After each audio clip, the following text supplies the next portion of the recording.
నమస్తే. వల్లంకి ఛానల్ స్వాగతం. Good evening Telangana గోధులి ప్రోగ్రామ్‌లా ఈరోజు తెలంగాణ స్టేట్‌లో అట్లనే మన ఇండియాలో జరిగిన కొన్ని ఇంపార్టెంట్ విషయాలు మీద డిస్కస్ చేసాము. ఇది యాక్చువల్‌గా మళ్ళొకసారి చెప్తున్నా.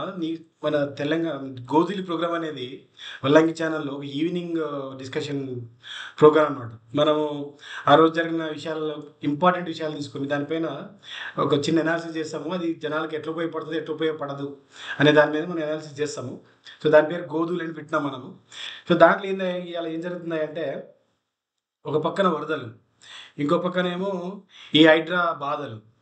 అంతా గందరగోళము, ఆగమాగం ఉన్నది. హైడ్రాతోని ఆగమాగం అయితుర్రు. ఈ వరదలతోని గందరగోళం అయితున్నారు జనాలు. అతలాకుతలం అయితున్నారు. అయితే కామెంట్ ఏందంటే, ఖమ్మం జిల్లాలో ఆ ముగ్గురు మంత్రులు కనపడతలేరని ఒక ఆయన అంటాడు. ఇంకొక ఆయనేమో ఈ హైడ్రా డిజాస్టర్ రెస్పాన్స్ టీమ్ అని ఒకటి పెట్టింది. డీఆర్ఎఫ్ అని ఒకటి ఇంతకుముందు ఉండే. కేటీఆర్ పెట్టినప్పుడు. ఇప్పుడు అది కనపడతలేదు. కూలగొట్టడానికి వస్తున్నాయంట గానీ, ఇట్లా మునిగిపోతే, వరదలొస్తే సేవ్ చేయడానికి వస్తలేదంట మరి. ఇదెక్కడి డిజాస్టర్ రెస్పాన్సో అదొక నడుస్తుంది కథ.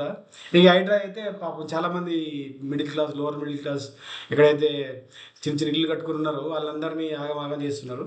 సరే, మనము ఫస్ట్ ఏంది ఎలా మనకు గత 2 రోజుల నుంచి ఎడతెరిపి లేని వర్షాలు, అవును. అడ్రస్ లేని మంత్రులు, అవును. ప్రభుత్వ యంత్రాంగం కూడా. అవును.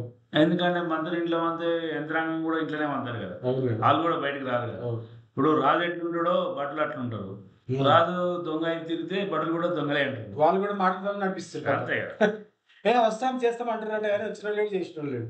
ఇప్పుడు నిన్నటి నుండి ఎడతెరిపి లేకుండా వర్షాలు కురుస్తున్నాయి. అవును. దాదాపు కృష్ణాలో ఆ, అరేబియా సముద్రంలో ఏర్పడిన తుఫాను వల్ల కర్ణాటక, మహారాష్ట్రలో వర్షాలు బాగా పడుతున్నాయి. అవును. దానివల్ల కృష్ణాకు, గోదావరికి వస్తుంది. వరదలు. 6 లక్షల క్యూసెక్ల వాటర్ అవును. కిందికి సముద్రానికి పోతుంది 2 నెలల్లో కూడా. అవును. ఇది గమనించలేని ఈ ప్రభుత్వ యంత్రాంగము, ఈ మంత్రులు, ఈ ప్రభుత్వ పాలన ఎంత అస్తవ్యస్తమైన పాలన అంటే వీళ్ళు ఏదో ఆ, చెప్పుకోవడానికి ఒక ప్రెస్ మీట్ పెట్టి ఆదేశాలిస్తున్న ముఖ్యమంత్రిని చెప్పడం వరకే తప్పితే ఎలాంటి ఒక నిర్మాణాత్మకమైనటువంటి సూచనలే కానీ వాళ్ళకు ఒక పద్ధతి ప్రకారం చెప్పేటటువంటి ఈ మినిస్టర్స్ కానీ యంత్రాంగం ఇక్కడ కూడా పనిచేయడం లేదు. అంటే వీళ్ళు ఇంకా ప్రతిపక్ష మోడ్లో ఉన్నారు అనేది నిజమే. యాక్చువల్గా అవును. వీళ్ళు ప్రతిపక్షం ఉన్నప్పుడు మాటలేగా ఇష్టం వచ్చినట్టు మాట్లాడగలిగేటోళ్ళు. నోటికి ఏది చేయాల్సిన అవసరం లేదు, వాళ్ళకి చేసే శక్తి కూడా లేదు అప్పుడు. కాబట్టి లేదు. నడిచింది. ఇప్పుడు అదే తరాల మాటలు తెలిసిపోతారు కానీ ఎగ్జిక్యూటివ్స్ వాళ్ళే ఏం తెలుస్తుంది వాళ్ళకు. తెలుసు, మేమే పని చేయాలి, ఆ. మేము మాట చెప్తే ఇంకెవడో పని చేయాలని అనుకుంటున్నాం. కేసీఆర్ తిరిగితే ఏమొస్తారు? కేసీఆర్ తిరిగితే ఏమొస్తుంది? కేటీఆర్ తిరిగితే ఏమొస్తుంది? మీరు పని చేయాలి కానీ మీకు పని చేసే అధికారం ఇచ్చారు జనాలు. అవును. అది ఇంకా ఇక్కలేదు బుర్రలలో. మనం తిట్టడానికి పక్కన పెట్టుకున్నారు. ఇప్పుడు మరి ఖమ్మం జిల్లాలో, వరంగల్ జిల్లాలో దాదాపు 30-32 సెంటీమీటర్ల వర్షం కురిసింది. అక్కడ చాలా మున్నేరువాగు, ఖమ్మం కానుకొని ఉన్నటువంటి మున్నేరువాగు దాదాపు 32 ఫీట్ల హైట్లో వస్తుంది. ఆల్మోస్ట్ బ్రిడ్జ్ దగ్గరకు వచ్చేసి పట్టణంలో కూడా లోతట్టు ప్రాంతాలకు నీళ్లు కూడా వస్తాయి. చాలా చాలా ఖమ్మంలో చాలా దారుణంగా పరిస్థితి. ఖమ్మం చుట్టుపక్కలనే కాదు, ఖమ్మం చుట్టుపక్కల ఉన్న విలేజెస్, ఆ పాలేరులో అయితే 10 మంది చిక్కుపోయారంట. పొద్దున్న నుంచి వాళ్ళు హెలికాప్టర్ పని చేస్తలేరు. పనిచేస్తే ఎందుకు చేయమన్నా ఆర్మీ తీసుకురావాలి. పని చేస్తలేరు కాబట్టి అవి పని చేయాలి. 7 మంది దగ్గర ఆర్మీ వెళ్ళిపడగాలి. ఇప్పుడు ఆయన ఏం చేసుకుంటుండే తుమ్మల నాగేశ్వరరావు అంటే వైజాగ్ లో ఆంధ్ర సిఎస్ తోటి మాట్లాడి వైజాగ్ నుంచి హెలికాప్టర్ తెప్పిస్తున్నాడు. ఎందుకు అదే వీళ్ళ యొక్క నామాలు ఎట్లున్నాయంటే కనబడుతున్నాయి. ముఖ్యమంత్రి కార్యాలయం ఏం చేస్తుంది, ఈయన ఆ మినిస్టర్ ఆ సిఎస్ తోటి మాట్లాడేది. వీళ్ళ ప్లానింగ్ ఏం తప్ప వైజాగ్ లో హెలికాప్టర్లో అక్కడ నేవీ ఉంది అనుకుందాం. నేవీ ఏమన్నా ఏపీ గవర్నమెంట్ దా, సెంట్రల్ గవర్నమెంట్ మాట్లాడి సెంట్రల్ గవర్నమెంట్ తో మాట్లాడరు కానీ ఏం ఇది అదే వీళ్ళ యొక్క పరిపాలన అనుభవం. ఆయన దాదాపు 40 ఏళ్ళ నుంచి పదవులలో ఉన్నటువంటి పెద్ద మనిషి ఆయన. విషాదం ఏంటంటే చాలా దారుణం ఉంటుంది ఆ సిచ్యువేషన్. కళ్ళ ముందే కొట్టుకుపోతుంటారు, ఆస్తులు ధ్వంసం అవుతుంటాయి, ఇళ్ళలో నీళ్ళు వచ్చి కార్లను మునిగిపోతాయి. అది అది అనన్య రోదన ఉంటుంది అక్కడ ఎక్స్పీరియన్స్ అయినా తెలుస్తుంది. అయితే ఖమ్మంలో చాలా మునిగిపోయింది, ఇక్కడ దాకా నీళ్ళు వచ్చేస్తున్నాయి. దాన్ని మాత్రం దొరుకుతలేరు. ఈ సమస్యను హ్యాండిల్ చేయాలంటే గుండె నిబ్బర ఉండాలి, నిజాయితీ ఉండాలి, ఆ ప్రజల పట్ల వచ్చింది కూడా కాదు. 3 రోజుల ముందే ఆల్రెడీ ఇంటిమేషన్ ఉన్నది. ఉన్నది. అతి నుంచి భారీ నుంచి అతి భారీ వస్తుంది ఉన్నది. ఐఎండీ చెప్తానే ఉంది. ఏం చేసిరు మీరు? ఏం ప్రిపరేషన్ లేదన్నట్టే కదా. ఎక్కడ కూడా ప్రిపరేషన్ లేదు. డిఆర్ఎఫ్ బృందాలను ముందు చేసింది లేదు. ఎంతసేపటికి ఓన్లీ స్టేట్మెంట్ ముఖ్యమంత్రి వచ్చిండు, ప్రెస్ ముందుకు వచ్చిండు, మాట చెప్పిండు. సో అంతే. కూడా చెప్తారు రోజు మినిస్టర్లు ఏ స్థాయిలో ఉన్నట్టు ఈ రాష్ట్రంలో ఇగో ఉట్టిగా దావత్తుకున్నా కానీ హెలికాప్టర్ తీసుకొని పోతారు. వాటి పని చేస్తే వాళ్ళు helicopter దావతులకు birthday cake ribbon cutting పెట్టుకొని ఇంకా అట్లా వేస్తారు. ఇది వీళ్ళ యొక్క పరిపాలన. ఈ వర్షాలు, ఈ ప్రజలు ఇవన్నీ కూడా జాగరూకతతో గమనించాలి ప్రజలు కూడా. అయితే పొద్దున్న జరుగుతున్న ఈ ట్రోలింగ్ తట్టుకోలేక ఇప్పుడు పోయి ఆడ షో చేస్తుండ్రు. ఖమ్మం మినిస్టర్ పోయిందని చెప్తుండు, వీడియోలు పెడుతుండు. అంటే జనం వచ్చి మొట్టికాయలు వేసి 4 ఇది తొడపాసి పెట్టిన దాన్ని. అవును, ఈ ప్రభుత్వం గత 8 మాసాల నుండి లేఖిస్తారు. ప్రతిపక్షాలు జనం రివర్స్ అయితే మళ్ళీ దారిలోకి వస్తారు. వీళ్ళ ప్రతి అంశం పట్ల, ఈ ఒక్క అంశమే కాదు, ప్రతి అంశం పట్ల ఇట్లనే ఉంది. వీళ్ళు దొంగ పని చేయాలి, దొరికిపోవాలి, లేదంటే ఫెయిల్ కావాలి, మరి వెనక పోవాలి. గేవుడుకున్నారు మీరు. మీకు చేత కానప్పుడు చేత కానీ మీకు దిగిపోవడం కూడా మంచిదే ఈ రాష్ట్రానికి. అదే దానికి కూడా ఇప్పుడు ఆ విషయం కూడా మాట్లాడదాం. అయితే ఈ సందర్భంగా ఈ విషయంలో ఈ వర్షాల వల్ల రాష్ట్రం అంతా అతలాకుతలమైంది. ఏది లోతట్టు ప్రాంతాలన్నీ కూడా, కొన్ని ప్రాంతాల్లో వర్షం మామూలుగా పడ్డది, సరే అవి ఉన్నాయి. ఇంకోటి, ఇందులో ఇప్పటికి కూడా ఉన్న ప్రాజెక్టులలో నీళ్ళు నింపలేని పరిస్థితులు ఉన్నారు వీళ్ళు. ఇక అది చెప్తే ఇంకా అది పెద్ద సబ్జెక్టు, అదొకసారి మాట్లాడదాం. నీళ్ళు వచ్చిన నింపలేని పరిస్థితి. ఇంకొక విషయం ఏంటంటే, ఈ గొంపు మేత్రి విషయంలో మొన్న ఒక కామెంట్ చేసిండు ఆయన రాజగోపాల్ రెడ్డి, కోమటిరెడ్డి రాజగోపాల్ రెడ్డి. ఆయన నాలుక మీద మచ్చలు ఉన్నాయంట, ఏదంటే అది అవుతుందని చెప్పిండు. మన గుంపమేశ్వర విషయంలో చెప్పాడు. ఈయన తొలగించి ఎవరిని, ఆయనను ఇరిగేషన్ శాఖ ఒక సినిమాలో ఆయన ఏం చెప్తా. అవును, ఉత్తమ్ కుమార్ రెడ్డి ముఖ్యమంత్రి అయితే అని చెప్పిండు. దీనికి కొన్ని పరిణామాలు కనిపిస్తున్నాయి. దాదాపు ఇప్పటికి 21 పోయినటువంటి ముఖ్యమంత్రి, కాంగ్రెస్ ముఖ్యమంత్రులలో ఇన్ని ఏళ్ల నుంచి పరిపాలన చేసిన ముఖ్యమంత్రి 8 నెలల సమయంలో ఇన్నిసార్లు పోయినటువంటి ముఖ్యమంత్రి లేకపోవచ్చు. ఒక కారణం అయితే, రెండవ కారణం, గత 3 సార్ల నుంచి సోనియా గాంధీ, రాహుల్ గాంధీ అపాయింట్మెంట్ దొరుకుతలేవట. అది చెప్తున్నారు.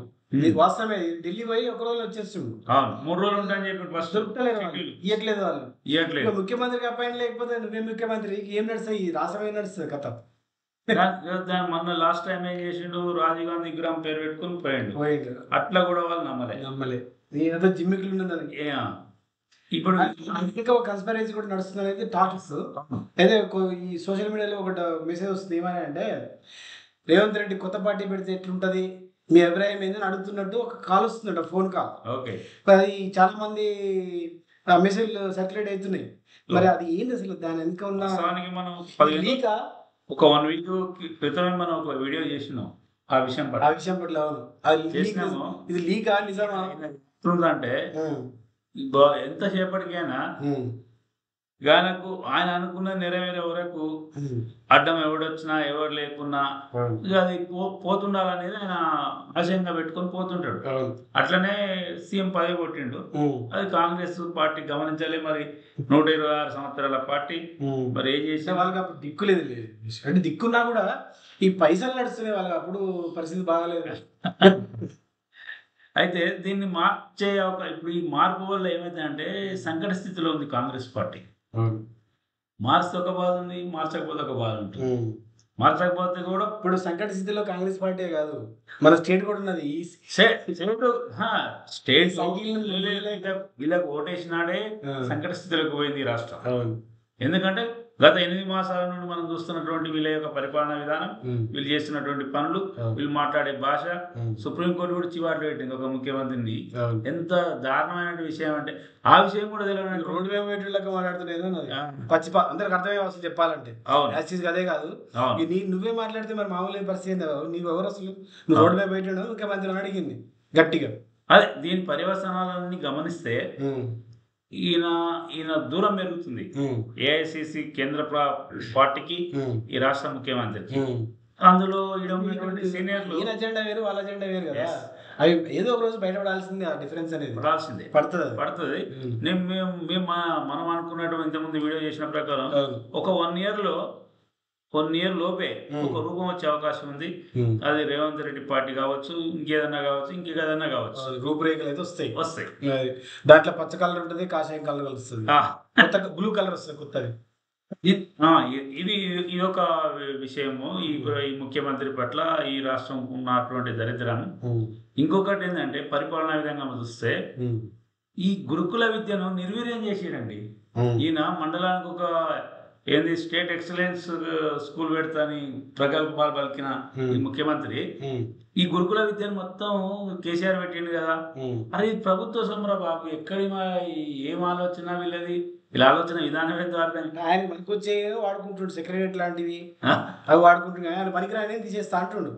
నిన్న బీఆర్ఎస్ పార్టీ చాలా 2-3 పాలమాకుల చాదనగర్ దగ్గర పోతే అమ్మాయిలు ఎస్సీ ఎస్టీ అని తిండి పెడతలేరట. ఈ రోజు కూడా దేవరకొండ పోయారు, ఇవాళ దేవరకొండ పోయారు. ఈ రకరకాల ఎంత అంటే ఒకప్పుడు అసలు అందులో సీట్ దొరకకపోయేది. నేను కూడా ప్రయత్నం చేసిన మన తెలిసిన అబ్బాయి కోసం, ఎస్సీ క్యాండిడేటే, ఆయన కూడా సీట్ దొరకలేదు. అంత కాంపిటీషన్ క్వాలిటీ అది ఫుడ్ కూడా అంత క్వాలిటీ పెట్టారు గత ప్రభుత్వము. వీడు ఇంత నిర్వీర్యం చేయడానికి వీళ్ళ అందులో పోయిన ప్రభుత్వం పెట్టిందని తప్ప ఇంకొక విషయం ఏం కనపడగలేదు. ఈయన ప్రయారిటీస్ డిఫరెంట్ ఉన్నాయి. వీళ్ళ ప్రయారిటీస్ పబ్లిసిటీ, వీళ్ళ ప్రయారిటీ హైయెస్ట్ ప్రయారిటీ. దాదాపు నేను ఏమంటే దాదాపు 6 లక్షల మంది విద్యార్థులు, నిరుపేద విద్యార్థులు వీళ్ళంతా అందులో చదువుకునేవాళ్ళు కదా. లేకపోతే వాళ్ళ భవిష్యత్తు మీద ఆడుకుంటే ఎట్లా ఈ కాంగ్రెస్ పార్టీ ఎట్లా దీన్ని మూల్యం చెల్లిస్తుంది? ఇవన్నీ కూడా గమనించాలి. ఆల్రెడీ చెల్లిస్తారు. దానికి పర్యవసానంగా మన కాంగ్రెస్ పార్టీ చెల్లించుకోవాల్సి వస్తుంది. 100% అది గమనించాలి ప్రజలు కూడా. ఇంకొక విషయము వైద్యం విషయంలో, వైద్యంగా అసలు ఇప్పుడు విద్య ఎట్లా చేసిరో వైద్యాన్ని కూడా అట్లనే చేసిరు. గత ప్రభుత్వము ఈ సీజనల్ వ్యాధులు, ఈ విపరీతమైన ఒక్కొక్క జిల్లాలో 300-400 కేసులు వస్తున్నాయి. డెంగీ కేసులు ఒక జిల్లాకు వరకు చెప్తున్నా, రాష్ట్రం మొత్తం కాదు. జిల్లాకు 400, 500, 700, ఆదిలాబాద్ లో 700 ఇట్లా కేసులు వస్తున్నాయి. వైరల్ ఫీవర్ ఉండగా డెంగ్యూ కేసులు ఇవ్వాలి. డెంగ్యూ అంటే ప్లేట్లెట్స్ పడిపోతే ప్రమాదం, చాలా డేంజర్ ఉంటుంది. ఇప్పుడు అదే ప్రైవేట్ హాస్పిటల్లో కూడా బెడ్లు దొరికే పరిస్థితి లేదు హాస్పిటల్లో. దానికి ఆ లోకల్ ఏమున్నాయి, ప్రతిపక్ష కానీ స్వపక్షం కానీ ఆ ఎమ్మెల్యేలు పైరో చేస్తారు. ఏంది, మనం కరోనా టైంలో బెడ్ కోసం పైరో చేసినాం కదా హాస్పిటల్లో, ఇప్పుడు ఆ పరిస్థితి ఏర్పడ్డాయి. ఇది వీళ్ళ యొక్క పరిపాలనా విధానం. ఎంత నిర్లజ్జంగా, ఎంత నిరాసక్తత, ఎంత వీళ్ళు పట్టింపు లేని.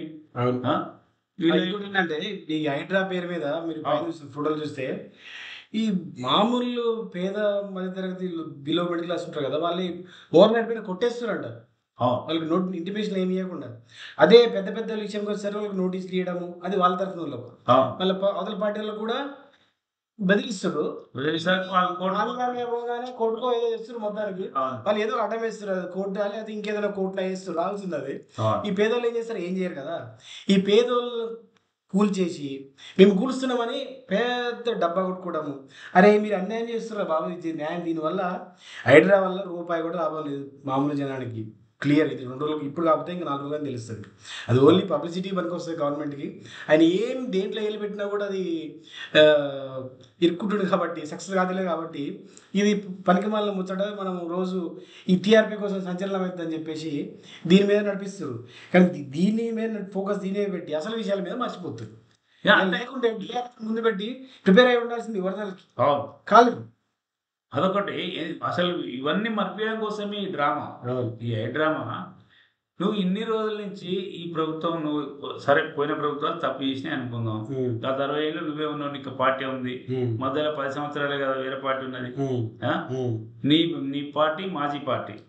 ఈ 70 ఏళ్ళ నుంచి నీదే కదా. ఒక 10 ఏళ్ళే నువ్వు లేని పార్టీ ఉంది. నీ రక్తమే కదా. 2 పార్టీలు నీ రక్తమే నడుస్తుంది కదా.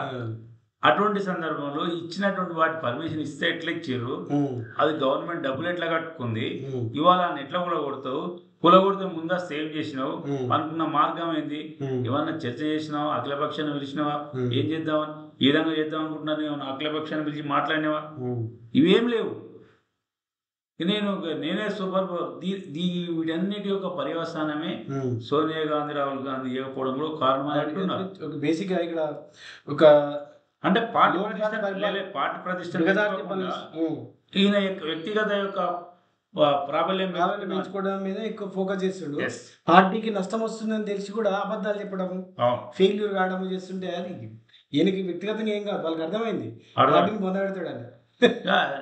త్వరలో జరుగుతుంది అది. ఇక మనం అన్నట్టుగా ఒక 1 year లో దానికి ఒక రూపం వస్తుంది. అది ఇక ఇప్పుడు ఈ సంవత్సరం చేసిన వీళ్ళ అన్యాయం అంతా ఆ పాపం కాంగ్రెస్ పార్టీ తగ్గుతుంది. తగిలింది కాబట్టి సోనియా ఇప్పుడు కలుస్తారు అంటున్నారు. సరే, వాళ్ళు ఇప్పుడు 8 నెలల తర్వాత మేలుకుంటే ఎవరేం చేయలేరు. ఎలక్షన్ ఇందాక దీన్ని పిల్లలుంటారు వాళ్ళు స్టేట్ ఎలక్షన్స్ ఉన్నాయి కదా, హర్యానా, జమ్మూ. వీళ్ళు ఈ ప్రభుత్వం యొక్క పరిపాలన సౌలభ్యము ఎంత అస్తవ్యస్తమైన అబద్ధాల మీద నడిచేటటువంటి మంత్రులు, ముఖ్యమంత్రి ఎంత నిర్లజ్జంగా అంటే వీళ్ళకు అసలు బాధ్యత లేనటువంటి వ్యక్తులు వీళ్ళు. ఈ ప్రభుత్వం కూడా ఈ వరదలకి ఎవరైనా ఇబ్బంది పడితే సాయం చేద్దాము, వీలైన కాడికి వాళ్ళకి ఇన్ఫర్మేషన్ అందరూ పాస్ చేద్దాము. ఓకే మిత్రులారా, నమస్కారం. జై తెలంగాణ. జై హింద్.